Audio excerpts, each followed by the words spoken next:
Bonjour. Je me sens un peu submergé par l'émotion ce matin. Je ne sais pas si ce sont vos paroles d'affection. On est revenu après plusieurs semaines d'absence, mais j'ai beaucoup de mal ce matin. Voilà, j'ai réfléchi, médité ces dernières semaines sur les situations d'enfermement, sur la faiblesse et sur le fait qu'il était difficile souvent de sortir de certaines captivités, de certaines situations. Et j'ai accompagné aussi mon père avec mes frères durant tout le mois de septembre et j'ai beaucoup souffert parce que il me semblait que plusieurs fois il était comme enfermé. Et en lui parlant, en lui citant des textes, à un moment donné, il m'a dit « Oui, je suis enfermé ». Voilà, j'ai réfléchi sur ces choses, j'ai médité. Et il y a un mot qui m'est revenu sans cesse, c'est celui de filet. Voilà, avant de citer quelques textes, nous allons prier. Seigneur, merci encore de ta grâce ce matin, parce que nous pouvons, Seigneur, librement nous réunir, te prier, chanter, écouter ta parole. Seigneur, merci d'agir à travers ma faiblesse. Je me sens enfermé dans ma faiblesse. Mais la parole, ta parole, Seigneur, n'est pas liée. Et ton esprit est un esprit vivifiant. Nous demandons, Seigneur, qu'il agisse librement au milieu de nous. C'est pourquoi nous voulons rendre nos cœurs disponibles à l'écoute de ta parole. Tu nous dis dans ta parole, prenez garde à la manière dont vous écoutez. Seigneur, ce matin, nous voulons être vigilants, chasser de nos cœurs toute pensée qui s'oppose à ta parole, à tes pensées, Seigneur, pour que tu nous conduises, comme nous l'avons chanté aussi, l'agneau nous conduit aux sources de la vie. Béni sois-tu, Seigneur, en ton nom. Amen. Nous allons commencer quelques lectures dans Galates 3.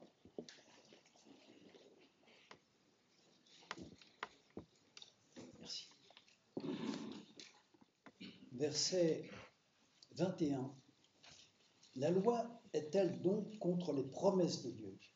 Oui, parce que, disons, dans la pensée de ce matin, dans ce message, je voudrais que nous avancions sur ce filet dans lequel nous étions retenus, ces filets du péché, de la condamnation, de la mort, les filets aussi qui peuvent nous retenir de répondre à l'appel de Dieu, et puis un filet qui n'est pas de notre responsabilité, mais un filet d'un cœur enfermé, d'un corps enfermé, d'une situation qui nous enferme, et la réponse de Dieu à tous ces filets.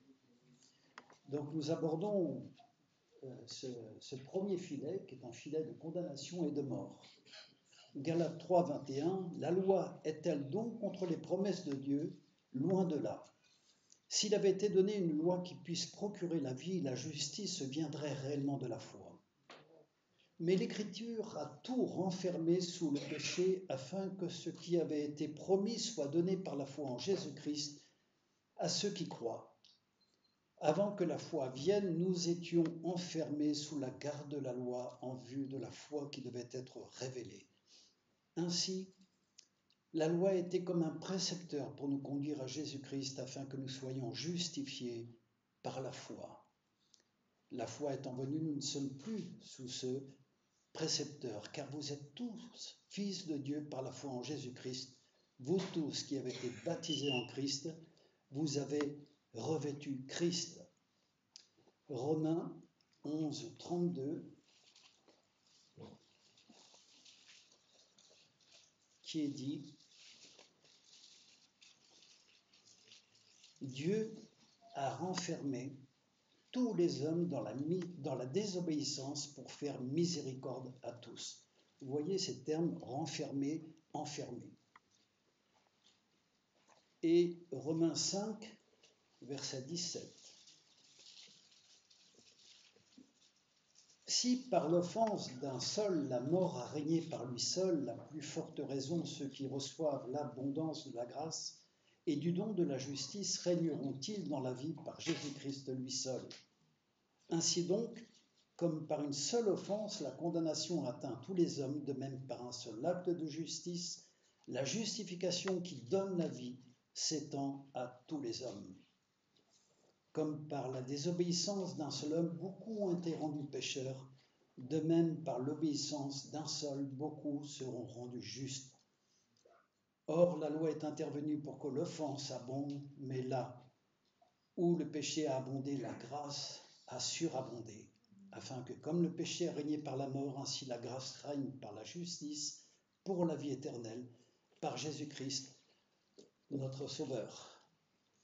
Nous sommes tous condamnés, de par notre naissance, venus dans ce monde. Nous sommes nés pécheurs, parce que lorsqu'Adam et Ève ont péché, le péché, la mort, s'est étendue à tous les hommes, par l'offense d'un seul. La condamnation s'est étendue à tous les hommes. Dieu a renfermé tous les hommes dans la désobéissance pour faire miséricorde à tous. Nous l'avons lu, et c'est sur ces paroles-là que nous voulons nous appuyer. Et nous pouvons nous demander ce matin, est-ce que nous sommes sortis de ce filet? Vous savez, dans le psaume 91, il est dit, c'est lui qui te délivre du filet de l'oiseleur. L'oiseleur, qui est-il dans la parole? L'oiseleur, c'est un chasseur. Satan est comme un lion rougissant, cherchant qui il dévorera. Nous sommes sa proie. Il chasse nos vies, il chasse nos cœurs. Il est sans cesse autour de nous en rôdant pour voir, pour chercher qui il dévorera. Il ne faut pas nous offrir à lui comme gibier, mais résister avec une foi ferme. Il faut que notre foi soit basée sur l'Écriture. Dieu a renfermé tous les hommes dans la désobéissance pour faire miséricorde à tous. La miséricorde ce matin nous est encore offerte, parce que tant qu'on peut dire aujourd'hui, c'est le jour de grâce. Mais peut-être qu'il y a parmi nous ce matin encore des jeunes ou des moins jeunes qui n'ont pas encore répondu à l'appel de notre Sauveur. Pourquoi tardes-tu? Dit le Seigneur ce matin. Tu es encore dans ce filet de la condamnation et de la mort. Et nous devons répondre à l'appel de Dieu. Je peux être dans l'Église depuis des semaines, des mois, voire des années, entendre la parole qui m'invite, réunion après réunion, culte après culte, à donner mon cœur, à tout lâcher pour le suivre. Nous l'avons encore entendu ce matin. L'appel est clair. Et pourquoi je ne réponds pas à l'appel de Dieu? Le filet de l'oiseleur. Nous sommes donc par nature et par naissance tous enfermés dans ce filet de la condamnation et de la mort. Et tel un oiseau qui est pris dans un filet, il ne peut pas se libérer tout seul. Je dirais même que plus il bat des ailes, eh bien plus il est empêtré dans ce filet. Nous ne pouvons pas nous dégager par nous-mêmes de ce filet. Christ seul a rompu le filet. C'est un verset qui me revenait constamment quand j'étais auprès de mon père. Notre âme s'est envolée du filet de l'oiseleur. Notre âme s'est échappée. Est-ce que ce matin, je peux dire, oui, je suis sorti de ce filet, non pas par mes propres forces, que tel l'oiseau, eh bien, je ne peux pas me libérer du filet de la condamnation et le filet de la mort. Mais par un seul acte d'obéissance au Père, le filet était rompu. Et il est rompu pour nous si je réponds à l'appel de Christ. Est-ce que j'ai répondu à l'appel de Christ? Suis-je encore dans le filet de la condamnation et de la mort et du jugement? Celui qui a accepté Christ dans son cœur n'a plus à passer en jugement. La colère de Dieu a été retirée de dessus de lui. Pourquoi? Parce que Christ a porté le châtiment qui devait tomber sur nous est tombé sur lui. Je ne peux pas sortir de la malédiction par mes propres forces. C'est impossible. Mais Christ a été fait malédiction pour moi. Et la malédiction sans cause, nous dit la parole, n'a plus d'effet. La malédiction du péché n'aura pas d'effet sur moi si je me donne à Christ. mais elle demeure sur moi si je n'appartiens pas à Christ. À qui j'appartiens ce matin? Et dans quel filet je suis pris? Si je ne suis pas sorti, si je n'ai pas répondu à l'appel de Christ, je suis encore enfermé dans ce filet. Et en pensant à ces choses, j'ai repensé à l'oiseleur qui est un chasseur, et j'ai repensé à Nimrod. Il est parlé de lui dans le livre de la Genèse, au chapitre 10. Et Nimrod était le petit-fils de Cham, le fils de Canaan. Et si vous connaissez un peu la parole, eh bien, les fils de Noé étaient confrontés au fait que leur père avait bu, et il était découvert dans sa tente, et Noé avait 3 fils, Sem, Cham et Japheth. Et Cham a vu la nudité de son père et était la rapporter au dehors, alors que ses 2 frères sont venus à reculons et ont couvert, la nudité du père. Et parce que Cham a été rapporté à l'extérieur la nudité de son père, eh bien, il y a une malédiction qui est tombée sur lui, sur Cham et sur sa descendance. Et il est dit de Nimrod, chapitre 10, donc verset 9, verset 8, Cush engendra aussi Nimrod, c'est lui qui commença à être puissant sur la terre. Il fut un vaillant chasseur devant l'Éternel, c'est pourquoi l'on dit, comme Nimrod, vaillant chasseur devant l'Éternel. Il régna d'abord sur Babel, Érec, Akkad et Calné au pays de Shinéar. De ce pays-là sortit Assur, il bâtit Ninive, Rehoboth, Ir, Kalash. Et résonne entre Ninive et Kalash, c'est la grande ville. Et il est intéressant de voir que Nimrod était sous la malédiction de son ascendance. Il portait la malédiction. Et il est intéressant de voir qu'il devint un puissant chasseur sur la terre. Et il est dit, verset 9, on dit comme Nimrod, vaillant chasseur devant l'Éternel. Mais si on réfléchit un peu à ce verset, devant l'Éternel, chasseur devant l'Éternel, il y a quelque chose qui ne va pas. Élie disait, le prophète Élie, il dit, l'Éternel, Dieu vivant, devant qui je me tiens, dont je suis le serviteur. Élie se tenait devant l'Éternel avec un autre état d'esprit que Nimrod. Nimrod, quand il est dit qu'il était chasseur devant l'Éternel, il était rempli d'une arrogance. D'ailleurs, les villes qui sont mentionnées, je pense que ça vous a frappé, Ninive, on en a parlé tout à l'heure dans 2 Rois, la ville d'Assyrie, Sanchérib, le roi d'Assyrie, Ninive, vous vous souvenez du livre de Jonas, cette ville, cette grande ville puissante, destructrice, qui était ennemie du peuple d'Israël, sanguinaire, arrogante, surtout arrogante. Quelqu'un d'arrogant, c'est quelqu'un qui se tient devant et qui ne se courbe pas. Nimrod était de ce type-là, vaillant chasseur devant l'Éternel, il tenait tête à Dieu. Et donc il bâtit Ninive, Assur, donc la Syrie, mais Babel aussi, ça vous rappelle quelque chose, Babel, la tour de Babel. La tour de Babel. Pourquoi ils ont bâti la tour de Babel? Vous vous souvenez? Pour se faire un nom.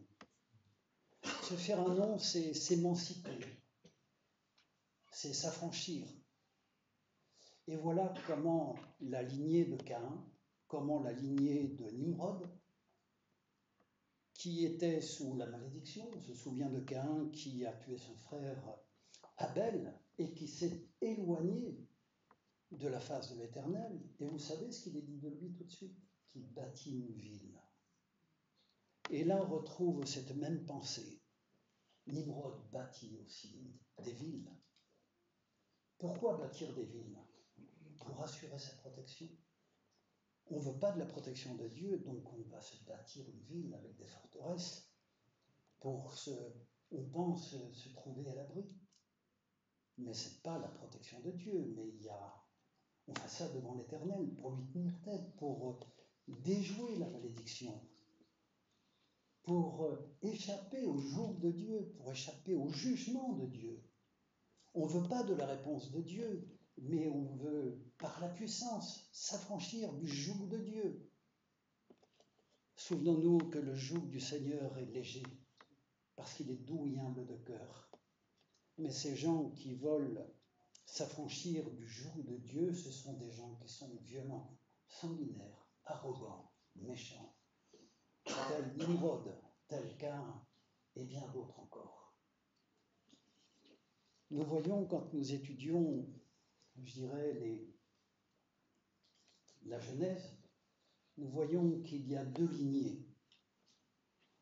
Je ne sais pas si vous vous souvenez, mais dans Genèse 4, verset 25, il est dit « Adam connut encore sa femme, elle enfanta un fils et l'appela du nom de Seth, car, dit-elle, Dieu m'a donné un autre fils à la place d'Abel que Caïn a tué. Seth eut aussi un fils. Il l'appela du nom d'Énoch. C'est alors que l'on commença à invoquer le nom de l'Éternel. Énoch veut dire faible, mortel, homme. Voyez cette lignée-là, eh bien, se remet à la place que Dieu lui a attribuée. Tu es homme et non Dieu. A donc appelé son fils Énoch, c'est dire, voilà, nous sommes des mortels, nous sommes des hommes faibles. Et ces hommes-là chassent l'arrogance. Ils ne veulent pas de l'arrogance, mais ils se courbent devant le Seigneur. Alors qu'au verset 17, il est dit « Caïn connut sa femme, elle conçut et enfanta Enoch. Il bâtit ensuite une ville et donna à cette ville le nom de son fils Enoch. » Vous voyez, Caïn qui bâtit une ville. Il cherche une protection. Dieu avait mis sur lui une protection, parce qu'on ne pouvait pas tuer Caïn. C'était ça le jugement de Dieu. Mais on peut se poser la question ce matin, et je vous la pose. À quelle lignée nous appartenons ? Est-ce que nous appartenons à la lignée de ceux qui tiennent tête à Dieu, ceux qui n'acceptent pas le jugement de Dieu sur le cœur humain, ceux qui pensent encore s'en sortir par leur propre force, ceux qui veulent secouer le joug de Dieu? Mais je reste sous la malédiction, je reste sous le filet de la condamnation et de la mort. Est-ce que nous voulons sortir de cela ? Est-ce que nous avons crié au Seigneur en disant « Seigneur, je suis un homme pauvre, mortel. Le jugement que tu as sur le cœur humain, le cœur de l'homme est méchant et tortueux par-dessus tout. Qui peut le connaître ?» dit le Seigneur. Moi, l'Éternel, je sonde le cœur et le rein pour rendre à chacun selon ses voies. Est-ce que nous sommes d'accord avec le jugement de Dieu sur notre propre cœur ? Souvent, nous entendons autour de nous « l'homme est bon ». Non, l'homme n'est pas bon. L'homme est libre de choisir, et depuis le Jardin d'Éden, eh bien, l'homme a choisi de s'affranchir du joug de Dieu. Si vous mangez de ce fruit, vos yeux s'ouvriront et vous serez comme des dieux. Vous vous ferez un nom, vous serez affranchis, avait dit le diable, qui chassait ses proies dès le Jardin d'Éden. Est-ce que nous avons répondu à l'appel de Dieu ? C'est solennel, c'est urgent, c'est gravissime. Tant qu'on peut dire aujourd'hui, c'est jour de grâce, mais pourrons-nous dire demain ? Aujourd'hui, oui, c'est une réalité. Je suis là aujourd'hui, nous sommes là aujourd'hui. Mais demain, peut-être il y en a qui sont au milieu de nous, qui ne seront plus là demain. On ne le sait pas. On ne connaît pas la mesure de nos jours. Et c'est pourquoi quand la parole dit « aujourd'hui », si vous entendez sa voix, n'endurcissez pas vos cœurs, comme lors de la révolte. Vous savez ce que veut dire Nimrod ? D'après la tradition rabbinique, ça veut dire rebelle, celui qui rend le peuple rebelle contre Dieu. Qui allons-nous écouter ? L'oiseleur, le chasseur de nos vies, celui qui veut faire de nous sa proie, ou le Seigneur qui veut être le gardien de nos âmes. Vous savez, c'est une grande différence qu'il y a entre un chasseur et un berger. Le berger protège ses brebis, le chasseur, il cherche à tuer, à emprisonner, à capturer. Dans quelles mains voulons-nous être ? Sous quel filet, quelque part, nous voulons demeurer? C'est une question qui se pose ce matin. Et nous sommes tous appelés à répondre à cette question. Il y a des filets qui nous retiennent aussi de répondre à l'appel de Dieu. Ça m'a frappé lorsque Jésus appelle ses disciples, il marche sur les chemins de Galilée, il passe devant ses disciples, enfin des hommes qui allaient être des disciples, qui étaient pêcheurs, et il leur dit, suivez-moi, je ferai de vous des pêcheurs d'hommes. Et vous savez ce qu'il est marqué? Aussitôt, ils laissèrent leur filet et le suivirent. On peut se poser encore la question ce matin. Qu'est-ce qui m'empêche de répondre à l'appel de Dieu? Pourquoi tardes-tu? C'est l'inverse de aussitôt. Aussitôt, ils entendent la voix de Dieu, aussitôt, ils quittent leur filet et le suivirent. Il y en a même qui ont abandonné leur père avec les ouvriers dans la barque. Il faut vraiment, je dirais, renoncer à soi-même. Comme on le disait tout à l'heure, Paul, je ne fais pour moi-même aucun cas de ma vie comme si elle m'était précieuse, pourvu que j'accomplisse ma course avec joie. Voilà ce qui nous coûte de répondre à l'appel de Dieu. Mais quels sont les filets qui nous retiennent ce matin? Filet de la convoitise, comme au Jardin d'Éden. Vos yeux s'ouvriront, vous serez comme des dieux. Est-ce que je recherche j'irai la puissance, comme Nimrod? Est-ce que je veux chasser des bonnes choses sur cette terre? Bonnes, bien sûr, entre guillemets. Est-ce que je veux jouir pour un temps du péché? Mais jusqu'à quand? Et je suis en danger de mort. Le Seigneur m'appelle encore ce matin. Quitte tes filets. Quitte tes filets pour être libre de me suivre. Et je te montrerai. Suivez-moi, je ferai de vous des pêcheurs d'hommes. Oh, alors, bien sûr que ces hommes-là étaient des pêcheurs, c'était leur métier. Et ils le faisaient pour gagner leur pain, pour pouvoir se nourrir, peut-être aussi nourrir leur famille. C'est des choses légitimes. Mais nous employons un langage spirituel pour les choses spirituelles. Nous ne sommes pas des pêcheurs comme Pierre, André et les autres, bien sûr. Mais ce filet qui nous retient de répondre à l'appel de Dieu. Peut-être que le Seigneur m'a appelé à le suivre. Peut-être que j'ai fait le pas, je dirais, de recevoir le Seigneur, mais que je suis resté, je dirais, sur place. Oui, je suis sauvé peut-être, mais je n'ose pas aller plus loin, parce que peut-être le filet de la convoitise, des filets de toutes sortes peuvent me retenir d'accomplir la volonté du Seigneur, parce que j'ai peur de perdre ma place, parce que j'ai peur de perdre une fiancée, un fiancé, parce que j'ai peur de ne pas aller au bout des études que je convoitais. C'est toujours la convoitise, l'orgueil de la vie. Être puissant, l'orgueil de la vie, la convoitise des yeux, la convoitise du cœur. C'est toujours cela qui nous retient captifs.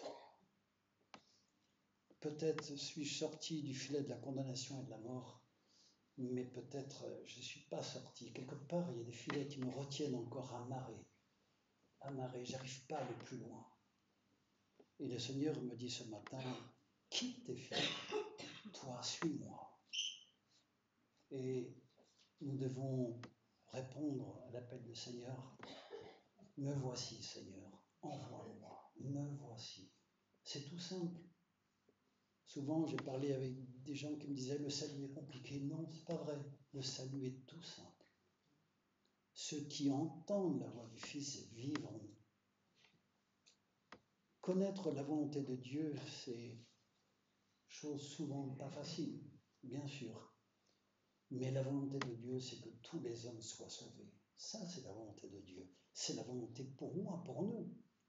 Il veut que je sois sauvé. Il veut que je vive près de lui. Il veut que je me tienne en garde contre l'oiseleur, l'ennemi de mon âme. Je dois le plus vite possible chercher protection près du berger, du gardien de mon âme, comme il est dit dans 1 Pierre, je crois. mais maintenant vous êtes retournés vers le berger et le gardien de vos âmes. Nous avons besoin de la protection du Seigneur. Il ne faut pas se bâtir des protections comme la vie ou autre chose. Notre assurance, elle est dans le secours du Seigneur, dans le nom de l'Éternel. Le juste s'y réfugie parce que c'est une tour forte, c'est un surabri, parce que c'est un rocher. Et parce que le nom de Jésus, il a paru afin de détruire l'œuvre du diable. Il a paru pour rompre le filet qui m'emprisonnait. Qu'il n'est pas paru pour rien pour moi. Je peux être laissé derrière si je ne réponds pas le plus vite possible à l'appel du Seigneur. Il veut pour moi rompre ce filet qui me retenait, enfermé dans la désobéissance, renfermé sous la garde de la loi, enfermé dans le péché, enfermé dans la condamnation. Le Seigneur rompt le filet à celui qui veut ce matin. Il y a aussi ces filets, je dirais, d'addiction. Il y a des filets. Nous pouvons suivre le Seigneur, mais le chrétien, dans sa marche, peut être empêtré aussi dans d'autres filets.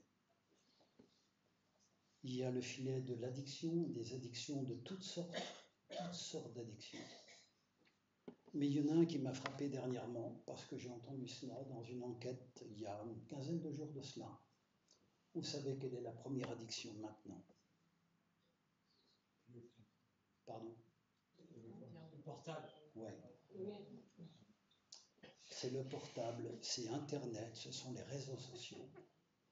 L'enquête révèle que c'est la première addiction. Et je pense que là, nous sommes tous concernés. Moi y compris, ça me parle, ces choses.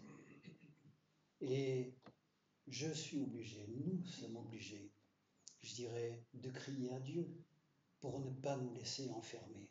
Vous savez, j'ai repensé à ce verset et dit, le jour du Seigneur, il viendra comme un filet sur le monde. Un filet sur le monde. Et quand on passe à Internet, au web, ça veut dire la toile d'araignée. Mais pourquoi l'araignée tisse sa toile? C'est pour capturer des insectes. Dans Internet, il y a beaucoup de bonnes choses. Il y a des blogueurs maintenant qui peuvent atteindre, je dirais, des milliers de personnes par l'évangile. Le frère de Rebecca, par exemple. Et c'est une bénédiction, ces choses. Mais il ne faut pas que ça nous voile les vrais dangers, les dangers. Nous sommes, je dirais, c'est comme un filet qui vient sur le monde. C'est comme la nuit qui descend sur le monde et qui nous voile la vision. Et nous sommes tous concernés parce que ça vient sans violence. Tout à l'heure, nous avons entendu qu'il y avait la persécution. On pouvait user de violence envers les serviteurs du Seigneur, les servantes du Seigneur. Mais ça, Internet, ça vient sans violence. Ça s'étend sur le monde. Et ça capture tout le monde, y compris dans les pays africains, où j'ai vu des pauvres avec leurs portables, de plus en plus de portables, passant des heures sur les portables.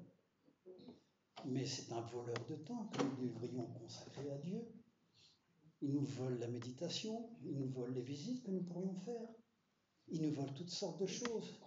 Non contents qu'ils nous volent le temps que nous devrions passer avec le Seigneur, mais il va aussi inoculer dans nos vies, dans nos pensées, dans nos cœurs, plein de mauvaises choses. Ça se fait, je dirais, sans bruit. Et ça s'abat sur le monde. Il y a un verset qui m'a fait du bien dans Proverbe 17. Et mais en vain, jette-t-on le filet devant les yeux de tout ce qui a des ailes. Et ça veut dire qu'un homme éclairé sera sur ses gardes. Heureux le serviteur que le Seigneur trouvera veillant. Nous devons veiller parce que nous sommes tous, je dirais, capables de nous laisser entraîner, capables de nous laisser endormir, séduire par toutes sortes de choses. Le prince de ce monde, c'est le prince du mensonge. Il va véhiculer beaucoup de mauvaises choses par la toile. Mais si je me laisse avertir, c'est pourquoi pourquoi il faut prendre garde à la manière dont nous écoutons, il faut prendre garde à la manière dont nous vivons, dont nous usons des choses. Quand on dit soyez sobres, le diable rôde, soyez sobres, soyons donc sobres, parce que le jour arrive à son déclin, parce qu'il est dit la nuit vient où personne ne peut travailler. Nous devons nous laisser avertir, parce que nos enfants sont en grand danger. La famille, c'est aussi, comme le disait quelqu'un, un champ de bataille où nous allons mener des guerres de tranchées. Nous devons prendre position pour nos enfants. Nos enfants doivent entendre dans nos foyers, dans nos familles, doivent entendre, je dirais, la vérité, proclamer la vérité.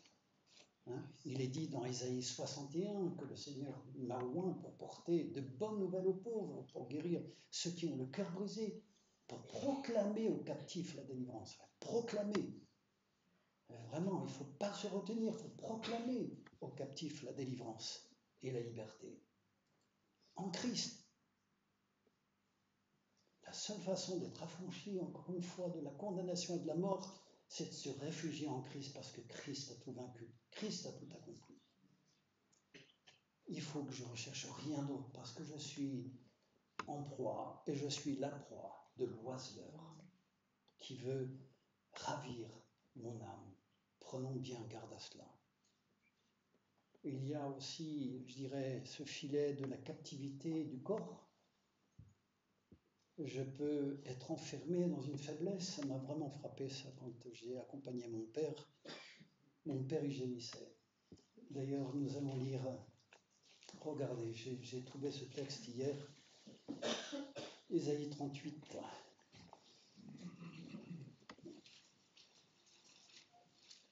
Et justement, ce matin, dans la lecture, on parlait d'Ézéchias, mais là, il est parlé de la maladie d'Ézéchias et de son rétablissement. Et dans Ésaïe 38, au verset 12, verset 11 déjà, je disais, je ne verrai plus l'Éternel sur la terre des vivants. Je ne verrai plus aucun homme parmi les habitants du monde. Ma demeure est enlevée, transportée loin de moi comme une tente de berger. Je sens le fil de ma vie coupé comme par un tisserand qui me retrancherait de sa trame. Du jour à la nuit, tu m'auras achevé. Je me suis contenu jusqu'au matin comme un lion, il brisait tous mes os. Du jour à la nuit, tu m'auras achevé. Je poussais des cris comme une hirondelle en voltigeant. Je gémissais comme la colombe. Mes yeux s'élevaient languissant vers le ciel. Ô Éternel, je suis dans l'angoisse, secours-moi. Que dirais-je? Il m'a répondu et il m'a exaucé. Et c'est vrai que j'ai souffert au mois de septembre parce que j'accompagnais mon père et souvent mon père gémissait. Et je ne voulais pas le brusquer, mais ça me mettait dans tous mes états. Vous savez, quand on aime quelqu'un, de l'entendre gémir, c'est terrible. Je pense que vous savez ce que je veux dire. Mais on ne peut pas brusquer, on ne peut pas, je dirais, dire à quelqu'un, secouer quelqu'un qui est dans une grande faiblesse. Et là, je poussais des cris comme une hirondelle à voltigeant, je gémissais comme la colombe. Pourquoi? Parce qu'Ézéchias se sentait mourir. Parce qu'il voyait que la faiblesse envahissait son corps, il était comme enfermé dans son corps. Et quand nous connaissons ce genre d'enfermement, c'est une situation qui est terrible. Et celui qui est à l'extérieur, qui ne connaît pas cet enfermement, peut être comme les amis de Job, secouer, faire mal. C'est comme un kiné qui pousserait un peu trop vite quelqu'un qui veut vivre une rééducation. Il le casserait. Nous devons faire attention quand nous voulons encourager quelqu'un. Mais ça m'a parlé ce matin. Je gémissais comme l'hirondelle. Je poussais des cris comme une hirondelle en voltigeant. Je gémissais comme la colombe. On peut gémir. C'est pas un péché de gémir. C'est pas un péché. Mais il y avait ce verset aussi, ce cantique des cris de joie, le numéro 2, qui revenait sans cesse sur mon cœur. La solitude s'aguerrira, comme un narcisse fleurira. Et de nouveau tressaillira de bonheur. Et c'est marqué dans un des couplets, douleur et gémissement s'enfuiront. Alors il y a des choses qu'on peut vivre sur cette terre, que le Seigneur nous accorde par grâce, bien sûr, ça dépend aussi de l'âge qu'on a, du contexte qu'on vit. Mais il y a aussi des choses, peut-être qu'on aura la délivrance qu'après, bien sûr. Mais en attendant, nous sommes quand même appelés à, comme je le partageais à mon père, je dis que c'est papa, je dis, dans la parole, Paul il dit, nous gémissons, non pas parce que nous voulons nous dépouiller, mais parce que nous voulons nous revêtir, afin que ce qui est mortel soit englouti par la vie. Il faut faire attention aussi au regard qu'on a sur les choses, sur notre situation, sur nos captivités, sur notre enfermement.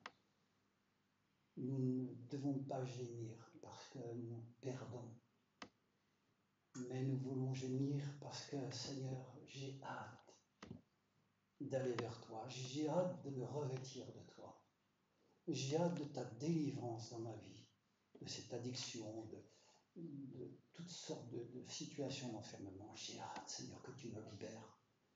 Hein? Il y a un regard de mort, il y a un regard vers ce qu'on perd, il y a un regard vers ce qu'on gagne. Parce qu'on a hâte, nous savons que le meilleur est avec Christ. Nous savons que le meilleur est devant nous. Il ne faut pas nous laisser plomber. L'apôtre Paul, quand il était en prison avec Silas, il chantait des cantiques. Il était enfermé, mais il chantait des cantiques. Alors, ce n'est pas pour secouer. Hein? Il faut le faire avec, je dirais, beaucoup d'humilité. D'ailleurs, quand le verset qui me revenait aussi à cœur, c'était, pour accompagner mon père, c'était cette image de Marie qui casse le vase d'albâtre. Et le parfum, elle le répand sur le Seigneur, mais le parfum embaume la maison aussi. Toute la maison fut remplie de l'odeur du parfum. Et dit, c'est pas une question de parole. Mais comme l'a rappelé un frère tout à l'heure, mais la prière, notre prière pour Dieu, c'est comme l'encens, c'est comme un parfum qui monte, la coupe des prières des saints, parfum qui monte à Dieu. Et lorsque nous sommes dans la bonne attitude de cœur, lorsque nous sommes dans la foi, dans l'espérance, dans l'intercession, eh bien, il y a une odeur de vie qui se dégage, qui donne la vie. Et là, il n'y a pas de parole blessante. On est caché en Christ. On a les yeux fixés sur le Seigneur. Et notre témoignage va porter, je dirais, au-delà de parole. C'est une question de vie. Mais il y avait quelque chose qui m'interpellait. Fais attention que les mouches mortes n'affectent pas l'huile du parfumeur. Et ça veut dire, fais attention. Ne t'irrite pas, ne brusque pas, ne garde pas des mauvais sentiments dans le cœur, afin que si tu lèves les mains, eh bien que je puisse écouter ta prière, afin que rien ne vienne faire obstacle. Là, il faut se garder de bien des choses. Hein. Je voudrais terminer aussi avec, je dirais, Ésaïe 49. Ça aussi, je vais vous laisser ça comme, je dirais, je ne vais pas me passer vite, mais comme, je dirais, une parole d'espérance, parole de foi. Ésaïe 49, il est dit, verset 8, « Au temps de la grâce, je t'exaucerai, au jour du salut, je te secourrai, je te garderai, et je t'établirai pour traiter alliance avec le peuple, pour relever le pays, et pour distribuer les héritages désolés, pour dire aux captifs, sortez, et ceux qui sont dans les ténèbres paraissez. » Verset 11, « Je changerai toutes mes montagnes en chemin, et mes routes seront frayées. » Verset 16, « Voici, je t'ai gravé sur mes mains. » Verset 23b, « Et tu sauras que je suis l'Éternel et que tous ceux qui espèrent en moi ne seront pas confus. Le butin du puissant lui sera-t-il enlevé ?» Et là, nous pouvons penser à l'oiseleur, au chasseur de nos âmes, qui est beaucoup plus puissant que nous. C'est un tyran. Le butin du puissant lui sera-t-il enlevé? Et la capture faite aux dépens du juste échappera-t-elle? Oui, dit l'Éternel, la capture du puissant lui sera enlevée, et le butin du tyran lui échappera. Je combattrai tes ennemis. Ça m'a rempli de joie et d'espérance. Le butin du tyran lui sera enlevé. Nous pouvons être tombés entre les mains du tyran, entre les mains de l'oiseleur, dans le filet de l'oiseleur. Mais si nous avons vraiment une promesse, oui, dit l'Éternel. La capture du puissant lui sera enlevée, parce que l'Éternel est plus puissant que l'oiseleur. Et ce oui m'a parlé particulièrement, m'a fait du bien. Je crois que c'est ce oui-là qui m'a... C'est parce que oui, ça veut dire amen. Et c'est l'amen de Dieu. Dieu dit amen à ça. Dieu ne veut pas que je succombe, mais que je reste le butin du tyran, de l'oppresseur de mon âme. C'est pourquoi il a envoyé son fils. Bien sûr que là, ça concerne Israël, mais ça concerne tous les captifs. Et c'est pourquoi ce matin, nous voulons dire, il y a du secours pour nous. C'est l'Éternel qui nous délivre de l'oiseleur, de Nimrod, de notre Nimrod, qu'est Satan. Et je termine avec, cette fois-ci je termine vraiment, Luc 5, parce qu'il y a l'enfermement d'un corps dans la faiblesse, je dirais peut-être dans un handicap, peut-être dans une maladie, dans une grande faiblesse. Mais il y a aussi la captivité, l'enfermement d'un cœur qui peut être pris dans une dépression, par exemple, dans une tristesse excessive, dans un découragement profond. J'en ai vécu, je sais que ça existe. Même quand on est chrétien, même quand on est sorti du premier filet, nous pouvons être empêtrés dans d'autres filets. Et ici, il est dit, chapitre 5, verset 4, lorsqu'il eut cessé de parler, il dit à Simon, avance en pleine eau et jetez vos filets pour pêcher. Simon lui répondit, Maître, nous avons travaillé toute la nuit sans rien prendre, mais sur ta parole, je jetterai le filet. L'ayant jeté, ils prirent une grande quantité de poissons et leur filet se rompait. Je trouve que ce passage-là, il est vraiment plein d'espérance. Avance en pleine eau. Moi, je ne sais pas bien nager, je n'ai pas de force, j'ai toujours peur de me noyer. Et je reste toujours sur le bord. Je suis comme retenu près du bord, parce que j'ai peur de me noyer, je n'ai pas la force, je n'ai pas le souffle. Et ça me parle particulièrement. Avance en pleine eau, n'aie pas peur, avance en pleine eau. Avance avec moi. Vous savez, quand Pierre, il était dans la barque et qu'il a vu au loin Jésus, ils l'ont pris pour un fantôme, puis après, Pierre, il dit, Seigneur, si c'est toi, ordonne que j'aille vers toi sur les eaux. Et le Seigneur lui dit, viens. Et Pierre sort de la barque. Il commence à marcher sur l'eau. Mais il regarde autour de lui, il voit les vagues, il a peur, il s'enfonce. Secours-moi, Seigneur. Jésus lui dit, homme de peu de foi, pourquoi as-tu douté? Tant que Pierre regardait à Jésus, il pouvait marcher sur l'eau. Marcher sur l'eau, c'est marcher sur l'impossible.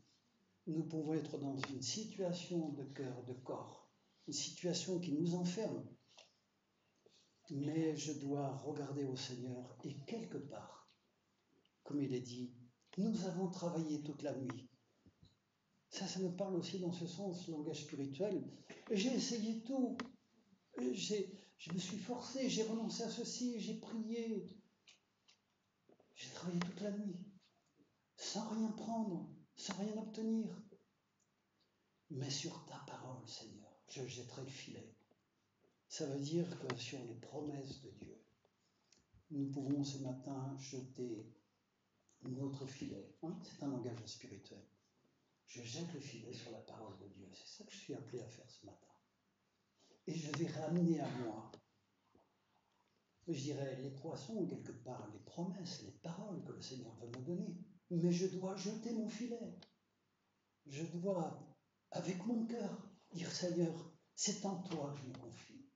Tu as dit que tu as envoyé notre Sauveur pour dire aux captifs, sortez, à ceux qui sont dans les ténèbres, paraissez. Tu as dit que le butin du tyran lui sera ôté. Amen. Oui, je le crois, Seigneur. Je jette le filet ce matin sur ta parole. Et le Seigneur me fera ramener des promesses. Quelque part, je n'ai pas à m'approprier des promesses. Je jette le filet sur la parole. Et je dis, Seigneur, que ta parole me ramène ce que j'ai besoin dans ma captivité, dans mon enfermement. Nous allons prier. Seigneur, nous voulons te bénir encore ce matin, Seigneur, parce que tu es celui qui nous délivre du filet de l'oiseleur. Le filet se rompt et notre âme s'envole, Seigneur. Nous voulons vivre, Seigneur, attachés à toi. Seigneur, tu